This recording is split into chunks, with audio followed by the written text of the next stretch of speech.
Hello प्यारे साथियों, नमस्कार सभी प्यारे साथियों का। हमारी जो आरआरबी ग्रुप डी के लिए 20 दिन 20 मैराथन चल रही है बायोलॉजी की, सभी का भाई इस मैराथन में मैं दिल खोलकर स्वागत करता हूं। साथियों, आज हमारी 20 दिन 20 मैराथन की मैराथन नंबर 6 है, जो कि मैं बायोलॉजी के लिए आरआरबी ग्रुप डी के लिए चला रहा हूं। और आपको पता है, बताने की जरूरत नहीं है कि साथियों, हम इस बायोलॉजी की जो मैराथन में सभी प्रीवियस ईयर की क्वेश्चन जो group D, ALP, NTPC, RPF constable, अन्य एग्जाम्स में जो बायोलॉजी से पिछले 5 साल के क्वेश्चन पूछे गए हैं, उन सभी का हम डिस्कशन करते हैं। इसलिए बिना कुछ देरी किए चलिए स्टार्ट करते हैं हमारी आज की मैराथन नंबर 6 को। और जो बच्चे नए हैं तो उनसे कह दो कि मैराथन नंबर 1 से आप देखिए, और जो बच्चे साथ साथ देख रहे हैं उनने तो अभी तक बहुत सारे प्रीवियस ईयर के क्वेश्चन देख लिए हैं और सीख लिए हैं। ठीक है, अंत तक जुड़े रहिए, साथ दीजिए, वादा करिए, आपको बहुत अच्छा कंटेंट मिल रहा है। 20 दिन 20 मैराथन में हम लगभग प्रीवियस ईयर के 400 से अधिक क्वेश्चंस का डिस्कशन करने वाले हैं। और अभी तक हम बहुत 100 से 150 क्वेश्चन का डिस्कशन कर चुके हैं अपनी 5 मैराथन्स में, और आज हमारी मैराथन नंबर 6 है। चलिए बिना कुछ देरी किए स्टार्ट करते हैं। मैराथन नंबर 1 का, मैराथन नंबर 6 का पहला क्वेश्चन आरआरबी ग्रुप डी 2022 का एक क्वेश्चन है। पूछ रहा है, पुष्प के किस जनन भाग में जनन कोशिकाएं होती हैं? पुष्प के किस जनन भाग में जनन कोशिकाएं होती हैं? ऑप्शन दिया गया है साथियों हमें, पुंकेसर और स्त्री केसर में जनन कोशिकाएं होती हैं, बाह्यदल और पुंकेसर में, परागकोश और बाह्यदल में, पखुंडी और शैली में।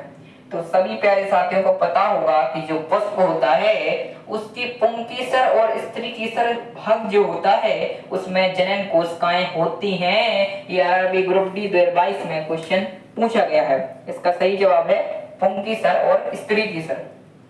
साथियों, आप लोग कितनी भी क्लासें देख लें, कितनी भी कुछ कर लें, लेकिन अगर आप लोग प्रीवियस ईयर क्वेश्चन करके जाते हैं तब जाके ही आपका सिलेक्शन होगा और साइंस में बहुत अच्छा स्कोर होगा। ना केवल बायोलॉजी की मैराथन चल रही है बल्कि आपकी फिजिक्स की भी हमारे प्यारे साथी, हमारे सर सत्यम सर चला रहे हैं। आप उसको भी ढेर सारा प्यार दीजिएगा, उस मैराथन को। उस मैराथन में भी फिजिक्स का पिछले 5 साल के प्रीवियस ईयर क्वेश्चंस का सुपड़ा साफ कर रहे हैं हमारे सत्यम सर। हमारा अगला क्वेश्चन है आरआरबी ग्रुप डी 2022 का साथियों। क्वेश्चन है मेंडल भाई का क्वेश्चन आ गया। मेंडल भाई कह रहे हैं, मेंडल द्वारा अध्ययन किए गए विशेषताओं के विपरीत युग्मों में से एक था। विपरीत युग्मों में से एक क्या है? पीला और बैंगनी फूल है, सफेद और पीले फूल, सफेद और नीला एंड सफेद फूल, बैंगनी और सफेद फूल। तो साथियों, मेंडल जी ने अध्ययन किया था तो विपरीत युग्मों में से एक हमारा बैंगनी और सफेद फूल है। ये आरआरबी ग्रुप डी 2022 का एग्जाम जो हुआ था उसमें ये क्वेश्चन आया था। ना केवल आरआरबी ग्रुप डी के इस प्रीवियस ईयर हम करा रहे हैं, बल्कि मैंने कहा रेलवे के जितने भी एग्जाम्स में पिछले 5 साल में आपका बायोलॉजी से क्वेश्चन पूछे गए हैं उन सभी का डिस्कशन हम करते हैं। इसलिए अगला क्वेश्चन एनटीपीसी का मैंने पटक दिया है। ठोक के लाइक कीजिए, जल्दी से सेशन को लाइक कर दीजिए, कमेंट कीजिए कैसी लग रही है मैराथन। आगे बढ़ते हैं, अपना अगला क्वेश्चन लेते हैं। एनटीपीसी 2021 का साथियों ये हमारा क्वेश्चन है। क्वेश्चन क्या बोल रहा है देखते हैं। एनटीपीसी 2021 का क्वेश्चन है, निम्न में से किस पादप समूह में अंडाशय के अंदर बीज विकसित होते हैं जो बाद में पककर फल बन जाते हैं? कौन सा ऐसा पादप समूह है जिसमें अंडाशय के अंदर क्या होता है साथियों? बीज जो होते हैं वो विकसित हो जाते हैं, फिर वो पककर किसका रूप ले लेते हैं? फल का रूप ले लेते हैं, फल बन जाते हैं। तो भाई कौन सा ऐसा पादप समूह है? यार ग्रुप डी एनटीपीसी 2021 का क्वेश्चन है। Option A angiosperm, option B thallophyta, option C साथियों pteridophyta and option D gymnosperm. तो भाई आपका एंजियोस्पर्म ऐसा पादप समूह है जिसके अंदर क्या होता है साथियों, अंडाशय के अंदर बीज विकसित हो जाते हैं और फिर क्या करते हैं वो लोग, वो भाई साहब फल का रूप ले लेते हैं पककर। ठीक है, चलिए साथियों हम आगे अपनी मैराथन को बढ़ाते हैं और अन्य आगे की क्वेश्चंस का डिस्कशन कर लेते हैं। चलिए साथियों हमारा अगला क्वेश्चन है आरआरबी जेई 2019 का। मैंने कहा ना जो मैराथन ग्रुप डी के लिए चल रही है बायोलॉजी की, इसमें ना केवल आरआरबी ग्रुप डी बल्कि हर एक एग्जाम के मिलेंगे, जिसमें हर एक रेलवे एग्जाम्स के मिलेंगे जिसमें बायोलॉजी आती है। हमारा आरआरबी जेई 2019 का क्वेश्चन क्या कह रहा है, द्वि निषेचन का गुण है। द्वि निषेचन का गुण क्या है, अनावृत बीजी, आवृत बीजी, एक बीजी पत्री या बायोफाइट। तो आपने पढ़ा होगा द्वि निषेचन का गुण क्या है, आवृत बीजी है।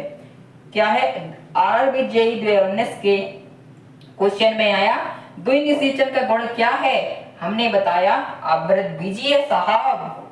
अगला क्वेश्चन बहुत ज्यादा इंपॉर्टेंट है, आपका आरआरबी ग्रुप डी 2025 के एग्जाम में आने की ज्यादा चांसेस हैं इस क्वेश्चन के, क्योंकि ये प्रीवियस ईयर में आ चुका है। आरआरबी ग्रुप डी 2022 में एक क्वेश्चन आया है, स्लाइडेन और स्वान द्वारा दिया गया कोशिका सिद्धांत इनमें से किस जीव पर लागू नहीं होता है। इनमें से ऐसा कौन सा जीव है जिस पर आपका स्लाइडेन और स्वान का जो कोशिका सिद्धांत का उन्होंने नियम दिया था वो लागू नहीं होता है। तो भाई पता है अपन लोगों को जानवर पर नहीं होता है, ना कवक पर ना शैवाल पर। तो अब क्या बचा, वायरस। तो वायरस पर जानवर पर, कवक पर और शैवाल पर तो होता है, लेकिन वायरस पर ये लागू नहीं होता है। हमारा अगला क्वेश्चन आरआरबी ग्रुप डी 2022 का है साथियों मैराथन को आगे बढ़ाते हैं। मजा आ रहा है मैराथन में, एंजॉय कर रहे हैं आप, अच्छे प्रीवियस ईयर की क्वेश्चन देख रहे हैं। स्क्रीनशॉट लेना या फिर आपको मैं पीडीएफ प्रोवाइड करवा दूंगा। ठीक है साथियों, हमारा अगला क्वेश्चन है आरआरबी ग्रुप डी 2022 में पूछा गया है, निम्न में से कौन सी कोशिकांग का मतलब कोशिका का अंग अमीबा में जल की मात्रा को बनाए रखने के लिए उत्तरदायी होता है। अमीबा जो होती है उसमें जल की मात्रा को मेंटेन मतलब बनाए रखने के लिए कौन रिस्पॉन्सिबल होता है, कौन उत्तरदायी होता है, प्लाज्मा झिल्ली, खाद्य रिक्तिका, संकुचनशील रिक्तिका या हमारा कोशिका द्रव। तो सही जवाब है साथियों संकुचन रिक्तिका। एक क्वेश्चन आरआरबी ग्रुप डी 2022 में आ चुका है, इसलिए मैंने कहा आपको करा देना इम्पोर्टेंट है। चलिए साथियों अब हम आगे के भी क्वेश्चंस का डिस्कशन कर लेते हैं। प्यार से आप पढ़िए, मजे से पढ़िए और लाइक ठोकिए और शेयर भी कीजिए साथियों। अब हम अपनी मैराथन को गति देते हैं, आगे बढ़ाते हैं। अगला क्वेश्चन, ये तीनों क्वेश्चन मैंने आरआरबी ग्रुप डी 2022 के ही हैं। क्वेश्चन है प्रोकैरियोटिक राइबोसोम की उप इकाई संरचना क्या होती है। प्रोकैरियोटिक जो राइबोसोम होती है उसकी उप इकाई संरचना क्या होती है। आरआरबी ग्रुप डी 2022 का एक क्वेश्चन है। 15S से 30S, 60S, 40S, 60S, 30S, 50S और 40S। साथियों इसका सही जवाब क्या है, इसका सही जवाब है आपका 50S और 30S। एक क्वेश्चन आरआरबी ग्रुप डी 2022 का है, पूछ रहा था कि उप इकाई संरचना क्या होती है, तो हमने जवाब दे दिया साथियों। मजा आ रहा है ना, मजा आ रहा है। आरआरबी ग्रुप डी का अगला क्वेश्चन है, निम्न में से किस कोशिकांग को कोशिका की आत्मघाती थैली के नाम से जानते हैं। कौन सा वो कोशिका का अंग है जिसे कोशिका की आत्मघाती थैली के नाम से जानते हैं। ये क्वेश्चन तो हमने 9th 10th में भी पढ़ा होगा साथियों। क्या है, राइबोसोम को आत्मघाती थैली कहते हैं, गोल्गी काय को, अंतःप्रद्ध जालिका को या लाइसोसोम को। तो इसका सही जवाब है साथियों किसको कहते हैं, लाइसोसोम को आत्मघाती थैली के नाम से जानते हैं कोशिका की। अगला क्वेश्चन आरआरबी ग्रुप डी 2022 का है। क्वेश्चन क्या है, क्वेश्चन क्या बोल रहा है, उस प्रक्रिया का नाम बताइए जिसके माध्यम से कोशिका झिल्ली में गैसीय विनिमय होता है। उस प्रक्रिया का नाम बताना है जिसके माध्यम से क्या होता है, कोशिका झिल्ली में गैसीय विनिमय होता है। आरआरबी ग्रुप डी 2022 का ये क्वेश्चन है। एंड्रोसाइटोसिस, ओस्मोसिस, अवशोषण या प्रसार। तो इसका सही जवाब है साथियों प्रसार। ऐसी प्रक्रिया है जिसके माध्यम से कोशिका झिल्ली में गैसीय विनिमय होता है। अब साथियों हम अपने इसी के साथ अपने मैराथन को आगे बढ़ाते हैं और आगे के क्वेश्चंस को देखते हैं। आगे बढ़ाते हैं मैराथन को। हाँ जी साथियों, अगला क्वेश्चन क्या है? अगला क्वेश्चन आरआरबी ग्रुप डी 2022 का है और फिर उससे अगला एनटीपीसी 2021 का है। मैराथन को लाइक कीजिए, सब्सक्राइब कीजिए, दोस्तों के साथ साथ अपना शेयर कीजिए ताकि दूसरे लोगों को भी मदद मिले। आरआरबी ग्रुप डी 2022 का क्वेश्चन है, माइटोकॉन्ड्रिया में ऑक्सीजन की मदद से पाइरूवेट के विघटन के दौरान CO2 के कितने अणु बनते हैं? माइटोकॉन्ड्रिया होता है जो, उसमें ऑक्सीजन की मदद से जो पाइरूवेट का विघटन किया जाता है, तो विघटन के बाद जो क्या है, CO2 कार्बन डाइऑक्साइड के कितने अणु बनते हैं? ये क्वेश्चन आरआरबी ग्रुप डी 2022 में आ चुका है। ऑप्शन ए है 2, option B 6, option C 5 and option D 3। तो भाई कितने बनते हैं, कितने अणु बनते हैं? 3CO2 बनता है, 3 अणु बनते हैं CO2 के, कार्बन डाइऑक्साइड के 3 अणु बनते हैं। ठीक है, हमारा अगला क्वेश्चन है एनटीपीसी 2021 का और हमारे इस मैराथन का ये लास्ट क्वेश्चन है। फिर यही मैराथन को हम समाप्त करेंगे और नेक्स्ट मैराथन में आपके साथ मिलेंगे और अन्य आगे के क्वेश्चंस का डिस्कशन करेंगे। एनटीपीसी 2021 का क्वेश्चन है, कोशिका के अध्ययन को कहते हैं कोशिका विज्ञान, सीरम विज्ञान, कोशिका द्रव, एंटियोलॉजी।